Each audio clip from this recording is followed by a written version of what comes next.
अभी मुझे पता चला है धनंजय मुंडे यांनी राजीनामा दिलेला आहे। हे मी सुद्धा जे आता मीडियावर पाहिलेलं आहे। आता या संदर्भात मध्ये जे आहे पक्षाची जी भूमिका आहे ते पक्षाचे अध्यक्ष जे आहेत ते लवकरच जाहीर करतील। परंतु पक्षाची भूमिका पहिल्यापासून हीच होती की आम्ही कुठल्याही बेकायदेशीर कृत्याला पाठीशी घालणार नाही। न्यायाची भूमिका आमची राहील। कुठल्याही चुकीच्या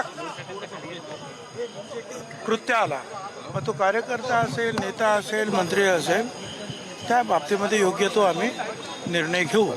पण एक लक्षात घेतलं पाहिजे की यामध्ये धनंजय मुंडे यांनी नैतिकतेला धरून राजीनामा दिलेला आहे।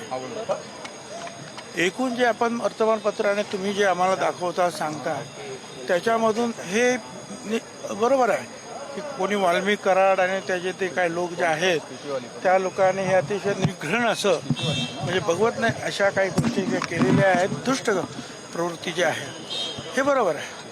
आता याच्यामध्ये धनंजय मुंडेचा किती संबंध आहे हा महत्त्वाचा मुद्दा आहे।